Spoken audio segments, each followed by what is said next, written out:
sempre bem informado, inscreva-se no canal do Poder 360, ative as notificações e não perca nenhuma informação relevante. Secretário, eu começo perguntando sobre a tramitação da reforma tributária no Congresso. Em quanto tempo o senhor avalia que pode ser aprovada? Bom, na Câmara dos Deputados, o presidente da Câmara dos Deputados, o deputado Arthur Lira, tem dito que acredita que vai ser votado até o final do primeiro semestre desse ano. A partir daí vai para o Senado Federal. Não dá para saber, o tempo político tem o seu tempo, mas a gente espera que em alguns meses, no segundo semestre desse ano, seja aprovado no Senado Federal também. Então o timing que a gente espera é isso, é a aprovação na Câmara nesse semestre e no Senado Federal no próximo semestre. Secretário, sobre as duas PECs, a 45 e a 110, houve muito debate no Congresso desde 2019 sobre as duas propostas. Qual é a diferença entre as duas? Então, no início elas eram bastante diferentes, mas elas foram se aproximando. Se a gente pegar a última versão da PEC 45, que é o relatório do deputado Aguinaldo Ribeiro na Comissão Mista da Reforma Tributária, que é de maio de 2021, e a gente pegar o último relatório da PEC 110, do senador Roberto Rocha, que é de março de 2022, os dois são muito próximos. A principal diferença entre as duas propostas é que na PEC 45 se propõe a substituição de 5 tributos atuais extremamente complexos, que são PIS, COFINS, IPI, que são federais, o ICMS, que é estadual, e o ISS, que é municipal, por um imposto sobre valor adicionado, um imposto do tipo IVA, que chama Imposto sobre Bens e Serviços, o IBS, e mais um imposto seletivo, que é um imposto de caráter extrafiscal, para incidir sobre produtos com efeito negativo sobre saúde e meio ambiente, como fumo, bebida alcoólica. É um imposto muito focalizado. Na PEC 110, tem um modelo que a gente chama de IVA dual. Você teria um imposto sobre valor adicionado federal, que seria a contribuição sobre bens e serviços, que substituiria o PIS e a COFINS. Você teria um imposto sobre bens e serviços, que seria um IVA dos estados e municípios, que substituiria o ICMS e o ISS, e teria o imposto seletivo, que substituiria o IPI. Então, a grande diferença, na verdade, hoje em dia, é que numa delas você tem um IVA, na outra você tem 2 IVAs, mas se tiver 2 IVAs, tudo indica que vai ter uma só legislação. E a verdade é que a diferença entre as duas propostas não é tão grande assim, ela é bem menor do que as pessoas imaginam. Para o consumidor não muda? Para o consumidor não muda, se é um IVA só ou 2 IVAs não muda, a diferença é que a empresa, em vez de recolher um boleto por mês, vai ter que recolher 2 boletos por mês, mas se for dois tributos com a mesma legislação, na verdade, a diferença em termos de apuração, de custo de apuração, é muito pequena. Mas o senhor avalia que há uma chance maior de passar o IVA dual em detrimento do IBS? Não. O IVA dual tem o IBS. Tem o IBS, vamos deixar isso claro. Então, um imposto único na Câmara e o IVA dual no Senado. Então, isso. Há uma chance maior de passar o que o Senado defende? A percepção é de que, politicamente, é mais fácil aprovar um modelo com IVA dual, mas essa é uma decisão do Congresso Nacional. Mas a nossa percepção, sim, é que, politicamente, é mais fácil um modelo de IVA dual. As prefeituras têm receio, principalmente de grandes cidades, as capitais e outras grandes cidades do país, têm receio de perda de arrecadação com o fim do ISS, ou melhor, com a incorporação dele pelo novo imposto, pelo IBS. Como é que é a situação? As cidades realmente vão perder a arrecadação? Não. O efeito da reforma tributária, esse é um ponto importante. Tem 2 efeitos que a gente precisa entender aqui. Primeiro efeito, inevitavelmente, a reforma tributária leva a uma mudança de participação relativa no total da arrecadação. Então, alguns entes, alguns estados e alguns municípios vão aumentar a participação no total da arrecadação, outros vão reduzir a participação no total da arrecadação. Mas a reforma tributária tem um efeito que faz mitigar muito tem um fator que faz mitigar muito esse efeito. Um dos fatores é o próprio modelo de transição. Então, se você for pegar, tem uma transição que é a transição para a sociedade, que é dos tributos atuais para os novos tributos, depois a gente pode falar dela, que é mais curta, e tem uma transição mais longa, que é a transição na distribuição da receita para os estados e municípios. Ele é um pouquinho diferente da PEC 45 e 110, mas a diferença é pequena. Então, como é que é feita essa distribuição? Na PEC 45, essa transição é feita em 50 anos, em que no primeiro ano, praticamente toda a receita continua sendo distribuída pela proporção da participação de cada ente na arrecadação total hoje, e só um pequeno pedaço é distribuído pela nova distribuição que resulta da reforma tributária, que é a tributação no destino, e ao longo do tempo, ao longo de 50 anos, essa parcela que é distribuída pela participação de cada ente hoje na arrecadação vai caindo e a parcela que é distribuída pelo destino vai aumentando. Na PEC 110 é semelhante, só que essa transição é feita em 40 anos, sendo que na PEC 110 tem um adicional. Uma parcela de 3% dessa receita que é distribuída pelo destino, ela entra num fundo que é destinado àqueles entes da federação que têm maior perda de participação no total da arrecadação.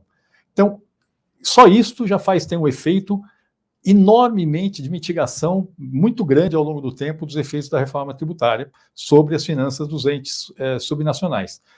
Em cima disso, você tem que considerar, e esse é o ponto mais importante de todos, é que a reforma tributária tem um efeito muito positivo sobre o crescimento. É muito difícil quantificar com precisão esse efeito. A gente consegue quantificar um pedaço pequeno dos efeitos da reforma tributária, que é a eliminação da acumulatividade. E isso dá um aumento de 4% no PIB potencial, isso é bastante preciso, esse número, mas as estimativas são de que, considerando todos os efeitos, redução da burocracia, redução do litígio e correção de distorções na forma de organização da economia, esse efeito pode chegar a um aumento de até 20% no PIB potencial do Brasil entre 10 e 15 anos. E se você pegar um ponto intermediário, que eu acho que é um ponto conservador, uma projeção conservadora, você teria um aumento de 12% entre 10 e 15 anos do PIB potencial do Brasil com a aprovação da reforma tributária. Quando você incorpora a transição e essa projeção conservadora de impacto da reforma tributária sobre o crescimento do PIB, você chega à conclusão que em 20 anos, pelo modelo de transição da PEC 110, todos os estados estarão numa posição melhor do que a manutenção do sistema tributário atual e todas as capitais e a enorme maioria dos municípios do Brasil estarão numa situação melhor do que com a manutenção da situação atual. Então, na verdade, a reforma tributária é um jogo de ganha-ganha. Então, com a transição na distribuição da receita e com esse efeito positivo sobre o crescimento, na verdade, praticamente todos os entes da federação são beneficiados, inclusive os grandes municípios. Os municípios, uma coisa que eles vão perder é a capacidade de dar incentivo fiscal, porque eles não vão ter o controle sobre o ISS. Como é que as grandes cidades principalmente, vão fazer para atrair grandes empresas? Bom, vamos lá. Hoje já é proibido dar benefício de ISS. A Lei Complementar 123, que regula o ISS, ela proíbe de dar benefício fiscal de ISS. O que existe é uma competição fiscal entre os municípios na alíquota, porque o ISS tem uma alíquota vai de 2% a 5%, o que acaba levando, inclusive, aquele que chama de race to the bottom. Então, todo mundo fica tentando atrair empresa, baixando a alíquota do ISS para atrair empresa. Isso é um incentivo, né? A redução. Alguns municípios dão benefício além disso, mas isso é ilegal. É ilegal. Hoje já é ilegal. Os municípios, o problema é o seguinte: dar benefício fiscal é uma forma ineficiente de fazer política de desenvolvimento.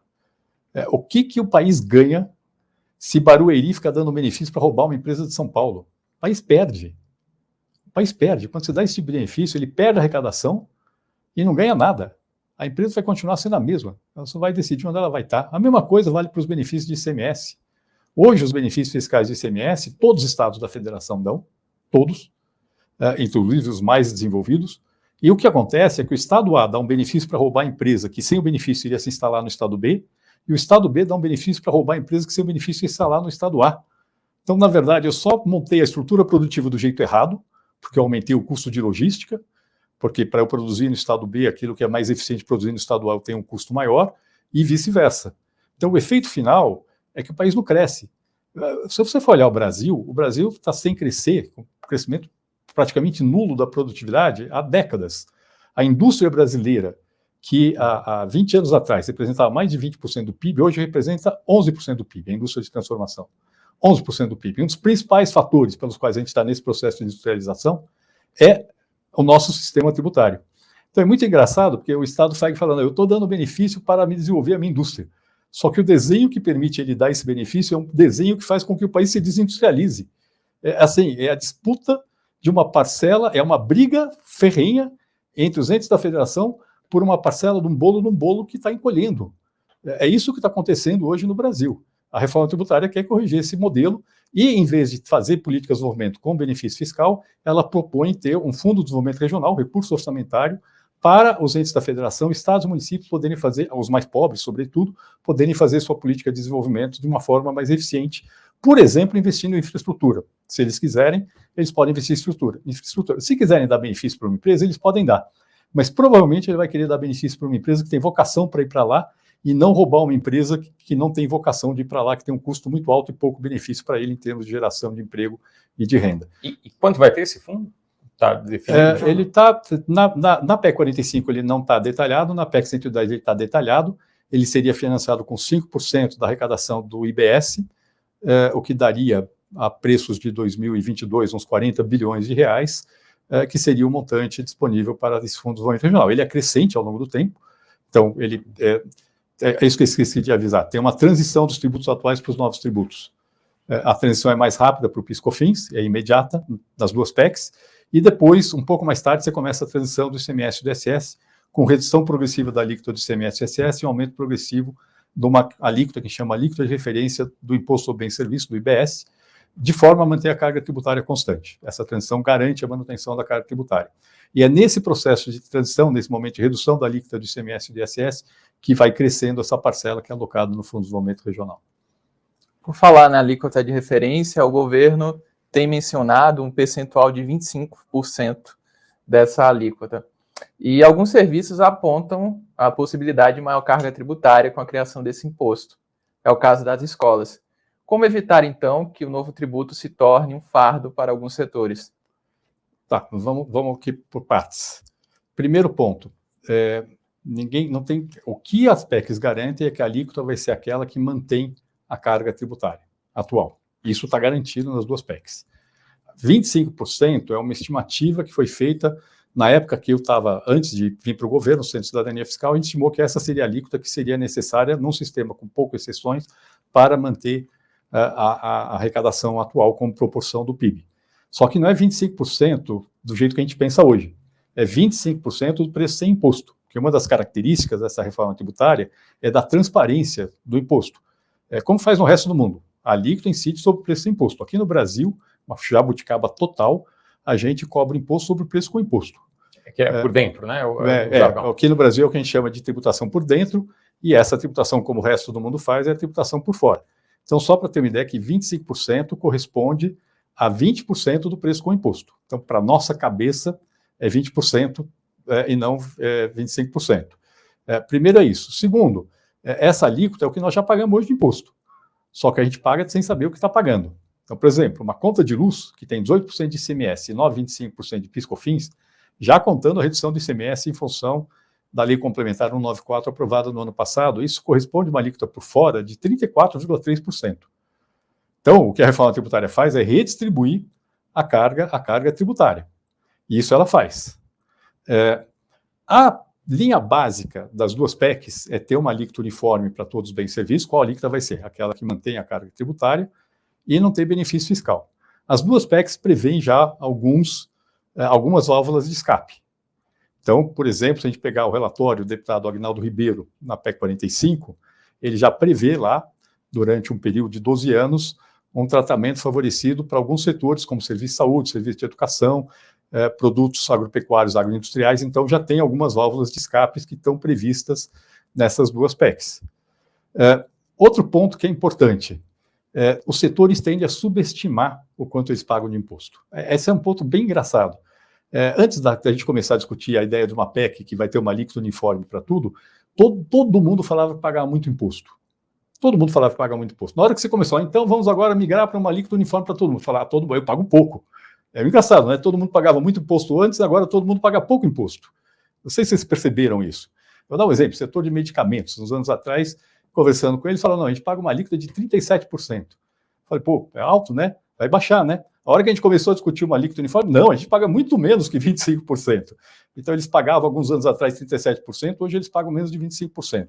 Queria entender a mágica que aconteceu aí nesse processo. Isso acontece em todos os setores. Todos os setores, na hora que antigamente falavam que pagavam muito imposto, hoje falam que pagam pouco imposto. E aí a gente vê umas coisas engraçadas, que o pessoal faz conta de percentagem de aumento de alíquota, que é uma coisa completamente estapafúrdia. Se eu tenho uma alíquota de 0,1% e passa para 1%, eu aumentei 900% a alíquota. Aí o pessoal fala, não, minha alíquota vai aumentar 900%. Pô, é um absurdo, entendeu? É isso que acontece de vez em quando, o jeito como eles apresentam os dados entram dessa forma na discussão. Então, essa discussão tem que ser feita de forma muito tranquila. Primeiro, tem que entender de fato qual é a carga dos setores hoje, é muito menos do que eles imaginam que é. Isso é uma coisa importante de entender. E aí tem que entender, tem que olhar toda a cadeia produtiva, tudo que tem de incidência acumulativa, que onera todos os setores. Segundo, tem que entender que adotar uma alíquota uniforme para bens e serviços, que é a regra básica da PEC 45 e da 110, melhora a distribuição de renda, porque hoje, no Brasil, o consumo de rico é menos tributado que o consumo de pobre. Não é que pobre consome mais que rico, isso é verdade. Então, todo o tributo sobre consumo é regressivo porque pobre consome mais que rico. Mas no Brasil é pior, porque no Brasil o consumo de rico é menos tributado que o consumo de pobre, porque serviço é menos tributado que mercadoria, mesmo considerando a desoneração da cesta básica. Então, na verdade, no Brasil hoje, pobre paga mais sobre o seu consumo do que o rico. Se você adotasse uma alíquota uniforme para todos os bens e serviços, você já resolveria esse problema. Eu queria perguntar, quem é contra que rico pague, quem é a favor de que rico pague menos do seu consumo do que o pobre? Queria entender. Quem defende isso? Tá certo? E, por fim, queria dizer que tem essas válvulas de escapes que estão sendo discutidas no Congresso Nacional. Então, precisa tomar muito cuidado, porque nesse momento que você começa a discutir, todo mundo acha que paga pouco imposto, muito menos do que achava alguns anos atrás, é engraçado, né? Que tem esse efeito. A forma como é apresentado é uma forma que desinforma em vez de informar, e, na verdade, tem uma discussão de algumas válvulas de escape que tem no Congresso Nacional, e a gente tem que discutir o que a gente quer. A gente quer um sistema que rico pague mais que pobre, ou quer um sistema que pobre pague mais que rico? Essa é a discussão que tem que ser feita. Paulo, só uma dúvida antes aqui. Quer dizer, se o rico vai pagar mais imposto porque ele consome mais serviços, então, logo, uma conclusão é que serviço, sim, vai pagar mais impostos do que paga hoje. E mercadoria vai pagar menos. Qual o problema? É o que eu estou perguntando. Qual o problema? Vocês acham correto que o consumo do rico seja menos tributado que o do pobre? Mas aí vamos entrar. Que serviço? Vai falar, não, educação e saúde. Educação e saúde, aparentemente, tem sinalizações que vão ter um tratamento diferenciado no Congresso Nacional. Aí tudo bem. Fala, e os outros serviços têm que pagar menos imposto também? É isso? Por quê? Porque o rico consome, pobre consome mercadoria? Por que o rico consome e tem que pagar menos imposto do que o pobre consome? Agora, é engraçado que as pessoas ficam falando, não, vai subir a carga sobre serviços e esquecem de falar que vai baixar a carga sobre mercadoria, sobre energia elétrica, que é o que as pessoas consomem hoje. Tá certo? É importante olhar os dois lados da equação. As pessoas muitas vezes entram olhando só um lado da equação. A equação tem dois lados. Vamos botar os dois lados da equação na mesa ou não? No fundo é isso. E tem um ponto importante a mais, esse é um ponto relevante. Tem um estudo dois pesquisadores do FMG, o Edson Domingues e a Débora Cartuz, que, aliás, por acaso, agora está no Ministério da Fazenda, que mostram que a adoção de uma alíquota, mesmo com a adoção de uma alíquota uniforme sobre bens e serviços, e mesmo com a hipótese conservadora de impacto da reforma tributária sobre o crescimento, todos os setores da economia ganham em termos de PIB em relação à manutenção da situação atual. E ganham por quê? Porque a demanda de serviços, quando aumenta a renda das famílias, que é a consequência da reforma tributária, a demanda por serviços cresce mais que proporcionalmente ao aumento da renda das famílias. Então, o setor que mais ganha com o efeito positivo da reforma tributária sobre o crescimento e aumento da renda das famílias é o setor de serviços. Depois de um prazo, quer dizer, vai ter um impacto inicial de perda, talvez, ou de aumento. Mas o prazo inicial tem a transição. Tá. Se a gente aprovar a reforma tributária hoje, essa transição total termina em 2030, 2031, se a gente for pegar a PEC 45 e a PEC 110. Uhum. Então, na verdade, no fundo, tem essa transição, nesse tempo já tem um efeito muito positivo sobre o aumento da renda das famílias, e o efeito final é um efeito em que todos os setores tendem a ganhar. A grande questão que a gente tem é que todo mundo entra discutindo a reforma tributária como se fosse o que a gente chama de jogo de soma zero, um ganha e o outro perde. Se você entra nessa discussão como jogo de soma zero, a equação não fecha. Aí sim, tem um problema político. Ou a gente entende que ela tem um efeito positivo sobre o crescimento, e ela tem, eu tenho certeza absoluta que ela tem, ou então a gente não consegue fazer a discussão política sobre a reforma tributária. Assim, se você quiser fazer com que todo mundo mantenha exatamente a posição que tem hoje, a gente não vai para lugar nenhum. Sobre a desoneração da folha de pagamento, é um assunto muito caro ao setor de serviços. Ela termina em 31 de dezembro de 2023, e eu já vi o senhor palestrando, dizendo que o governo está nesse assunto, ou seja, é um assunto que está na pauta do dia do governo. Quando é que isso entraria na reforma tributária? Entraria nesse primeiro momento, na reforma sobre o consumo, ou no momento posterior, sobre os tributos diretos? Não tem decisão hoje no governo sobre desoneração da folha. Tem sim, está na pauta do governo, idealmente seria bom ter... O ministro Haddad falou hoje que... Então, idealmente deveria ter uma desoneração da folha. Não qualquer desoneração da folha, isso é um ponto importante.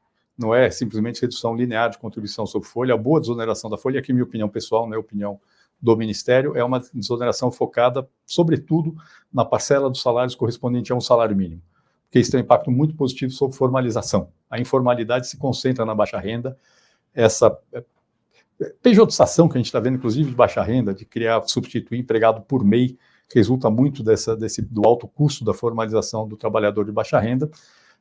O grande problema da desoneração da folha é como ela vai ser financiada. Tem um custo, e aí a questão é como vou financiar. Tem duas bases no Brasil que são muito tributadas, que são consumo e folha de salários. Então não dá para eu, na reforma do consumo, falar que eu vou financiar no consumo a desoneração da folha, porque o consumo já é muito tributado no Brasil. O governo federal não quer que tenha CPMF. Então, a gente acha que a discussão da desoneração da folha tem que vir junto com a discussão de reforma do imposto de renda, para ver se a gente tem, aí sim, tem uma base que é pouco tributada, que poderia ser melhor explorada no Brasil, que é a base de renda, e aí sim a gente poderia ter a possibilidade de discutir como financiar a desoneração da folha. É por isso que o governo federal entende que esse é um assunto para o segundo semestre, que é quando a gente vai apresentar a proposta de reforma do imposto de renda. Secretário, mudando um pouquinho de assunto, sem prejuízo de que a gente volte depois às coisas que já estão discutidas, um item que preocupa muito, principalmente o varejo, é a concorrência com produtos importados que chegam por compra online, que vem pelo correio ou por outro serviço de entrega, e até $50, se não me engano, não paga nenhum imposto. Tem isenção até esse limite. Mas mesmo que se considere o limite legal, $50, são mais ou menos R$250. Ao passo que se a gente for comprar uma coisa numa loja de R$250, vai pagar imposto. Existe alguma... isso está no radar do governo? Se pretende taxar esse tipo de compra também ou não? Bom, vamos lá. 2 pontos. A reforma tributária, do jeito que está sendo proposta, que vai substituir 5 tributos extremamente complexos, com um tributo extremamente simples, com grande uniformidade, grande simplicidade, ela permite que você tribute todas as compras internacionais. Aliás, todos os países do mundo já estão fazendo isso. Os países do mundo estão obrigando que o vendedor que está no exterior se registre como contribuinte no país e que recolha imposto como qualquer empresa do país quando está vendendo para o país. Só que para isso funcionar, no modelo do IVA, tem que ter regras muito simples. E isso a reforma tributária faz. A regra é uma regra muito simples e ela permite que você tenha essa tributação. Então, esse problema, estruturalmente, a reforma tributária resolve. O que existe hoje é uma discussão de um pedido para antecipar, na medida do possível, essa tributação, para corrigir essa tributação antes até de aprovada a reforma tributária. Esse é um tema que está em discussão dentro do Ministério da Fazenda. Deputados discutem hoje a possibilidade de incluir o IOF, Imposto sobre Operações Financeiras, dentro da reforma tributária. Como é que o senhor avalia essa possibilidade? De novo, é tudo uma questão de alíquota. A reforma tributária mantém a arrecadação constante. Se eu elimino o IOF e incorporo dentro do IVA, eu vou ter que ter uma alíquota do IVA mais alta para arrecadar aquilo que o IOF arrecada hoje. É uma decisão política no final, mas a alíquota já é bastante alta para padrões internacionais, porque o Brasil já tributa muito o consumo. Então, é uma decisão que tem que considerar que tudo que você quiser jogar para dentro, a gente, do ponto de vista do governo, a reforma tributária tem que manter a carga tributária.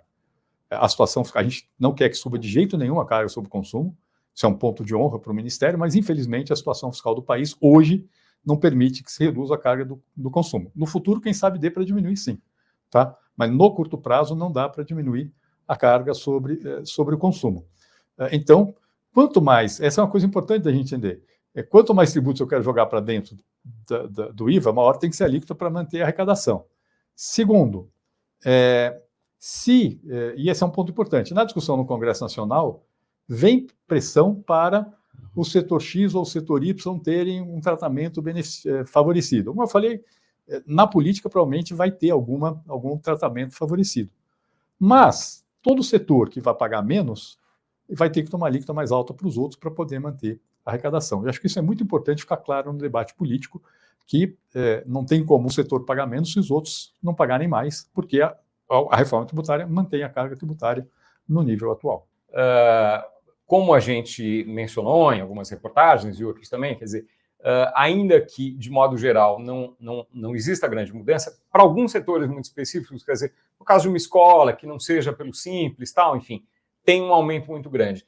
Para esses setores específicos, se discute haver exceções, se fazer exceções na... Não, eu acho que eu já respondi, na verdade. Assim, quem vai decidir se vai ter exceções é o Congresso Nacional. Acho que o Congresso tem que definir se vai ter exceções.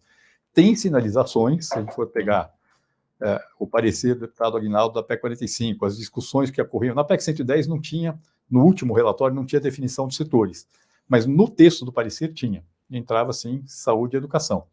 Então é possível que tenha, sim, um tratamento diferenciado. Agora, de novo, o tratamento diferenciado não necessariamente é via menor alíquota.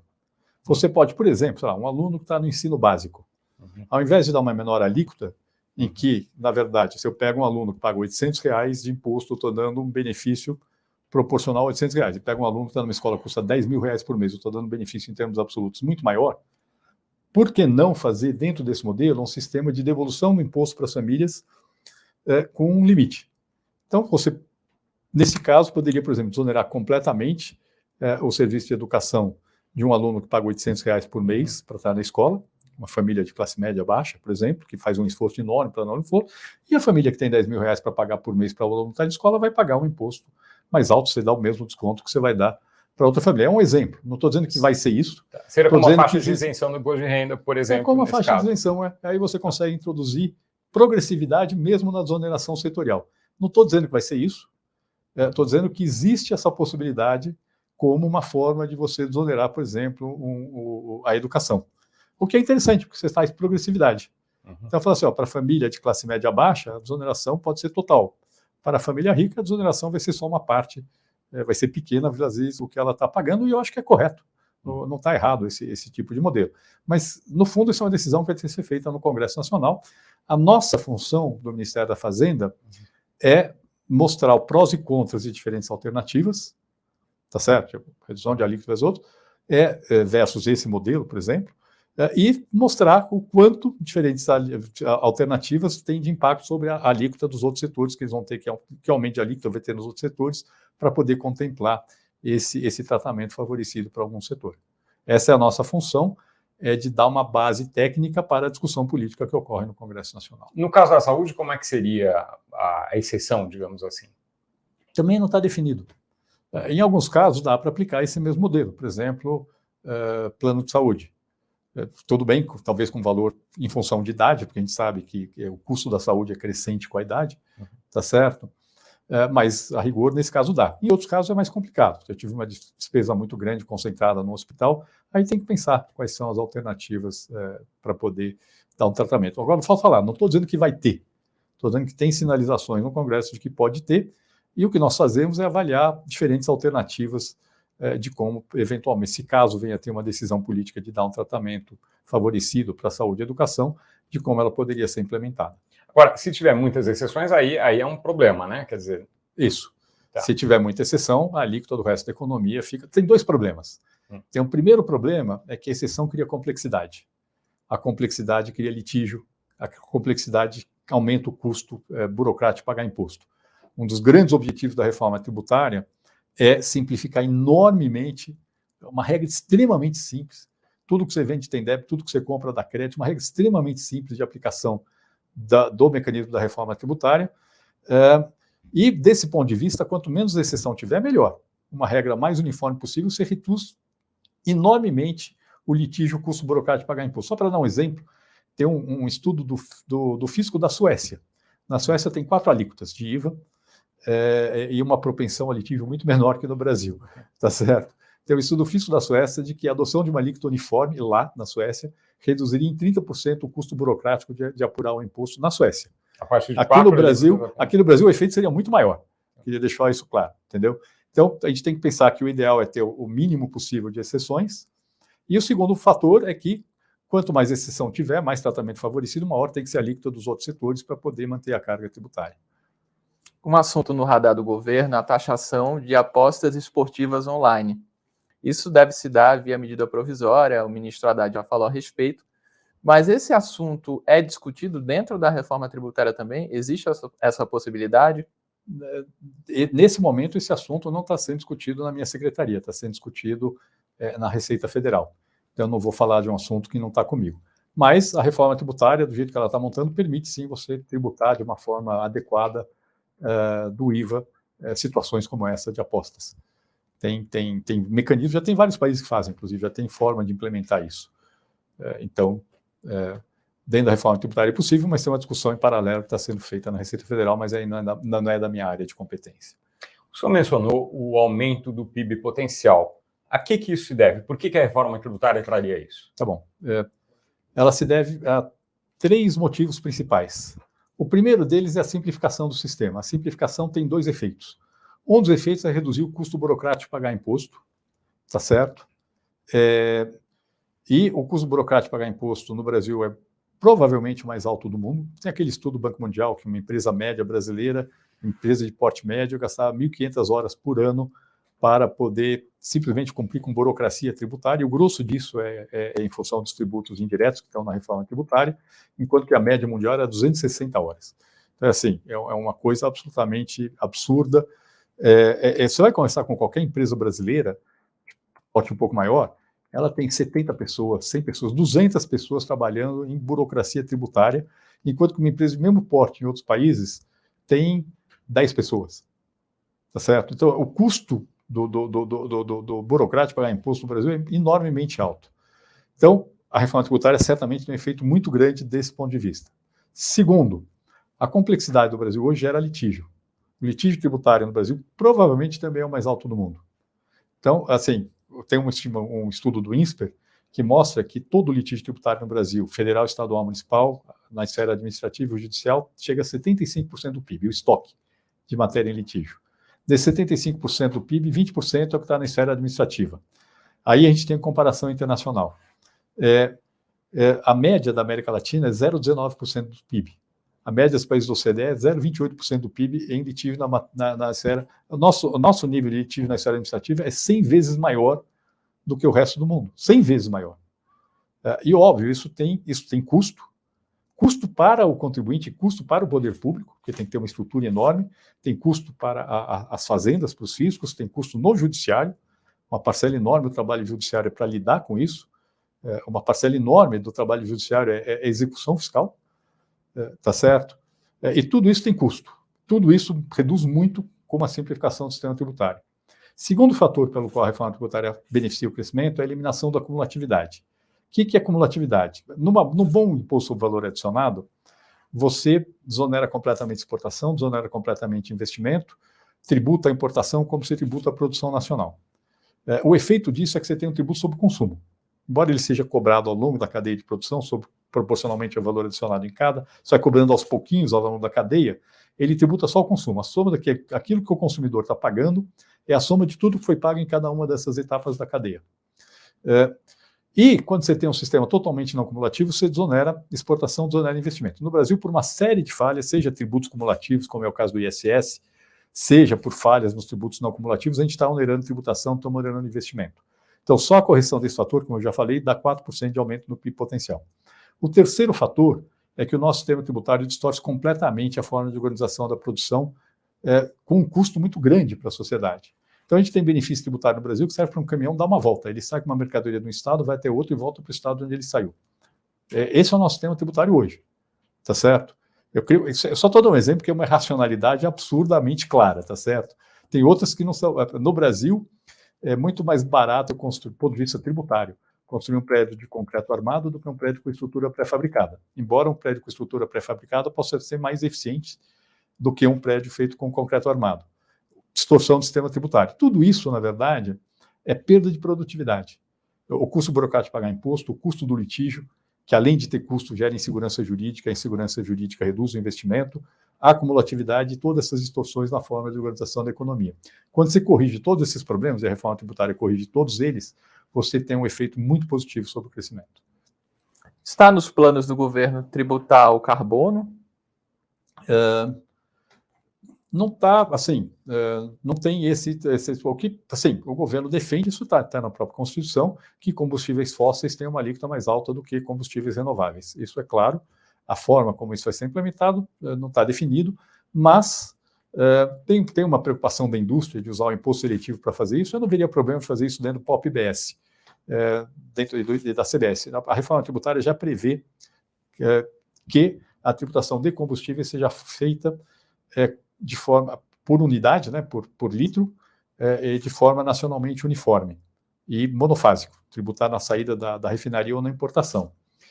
Com este modelo, você pode diferenciar, ter uma alíquota mais alta para combustíveis fósseis e uma alíquota menor para combustíveis renováveis dentro do próprio IBS, sem gerar, por exemplo, um problema de custo para a indústria brasileira, porque vai dar crédito integral quando ela utilizar combustível.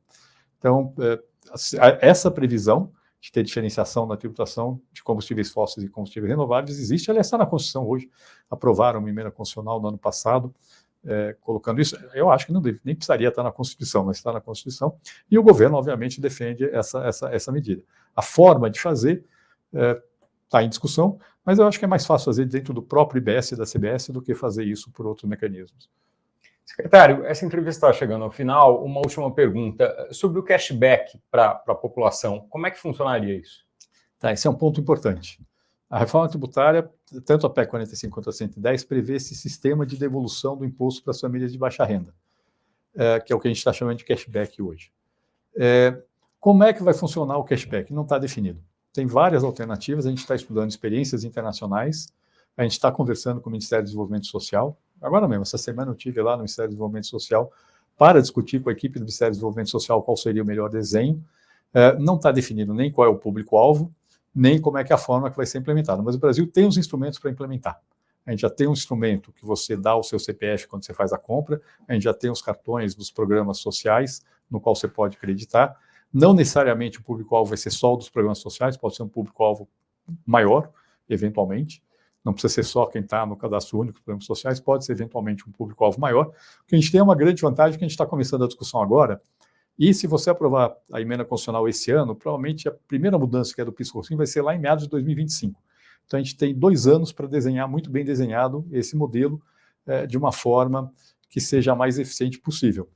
E, obviamente, a decisão final sobre o desenho do modelo é uma decisão política. O que nós fazemos dentro do Executivo é discutir do ponto de vista técnico qual seria o melhor desenho desse cashback. Antes da gente concluir, eu queria saber como é que a reforma tributária vai mexer com a evasão fiscal e a elisão fiscal. Há alguma previsão nesse sentido? Na verdade, ele tem 2 efeitos. Tem um primeiro efeito, que é se você tem uma regra extremamente simples e uniforme, fica muito mais fácil de você fiscalizar. A complexidade facilita a evasão, tá certo? Isso é básico. A simplicidade, ela facilita você controlar, não só porque é mais simples, a pessoa é obrigada a vender com nota fiscal e fica mais fácil quando você tem uma alíquota simples para tudo saber se ele está cobrando o imposto correto, mas também porque você controla a entrada, você sabe que tem que ter uma saída correspondente àquele valor de entrada em cada etapa do processo de produção e comercialização. Então, esse é um efeito, essa simplificação com certeza tem o efeito de reduzir a sonegação, mas tem uma segunda parte da reforma tributária que está sendo proposta, que é a possibilidade de adotar um modelo que a gente chama de split payments. É meio feio porque é em inglês, né? Mas o modelo seria o quê? Em cada pagamento que você faz, via Pix, cartão de crédito, você separa qual é a parcela do valor que corresponde à receita do vendedor e qual a parcela do imposto. Inclusive com sistema de compensação em tempo real dos créditos, quando as pessoas têm direito a receber o crédito de volta. E isso está sendo discutido e não funciona no sistema tributário atual, porque ele é absurdamente complexo, então eu não consigo, de uma forma simples, fazer essa divisão do que é a parcela do vendedor e do comprador no sistema tributário atual, mas consigo sim num sistema muito mais simples como está sendo proposto, e isso está sendo analisado como uma alternativa. Se você tiver isso, certamente vai ter um efeito muito mais forte ainda sobre a redução da sonegação e da elisão. Chega ao final essa edição do Poder Entrevista. Em nome do Jornal Digital Poder 360, eu agradeço ao secretário extraordinário da Reforma Tributária, Bernardo Api. Muito obrigado. Obrigado pelo convite, é uma honra estar aqui com vocês. Agradeço também a você que acompanhou esta entrevista. Para ficar sempre bem informado, inscreva-se no canal do Poder 360, ative as notificações e não perca nenhuma informação relevante. Muito obrigado e até a próxima.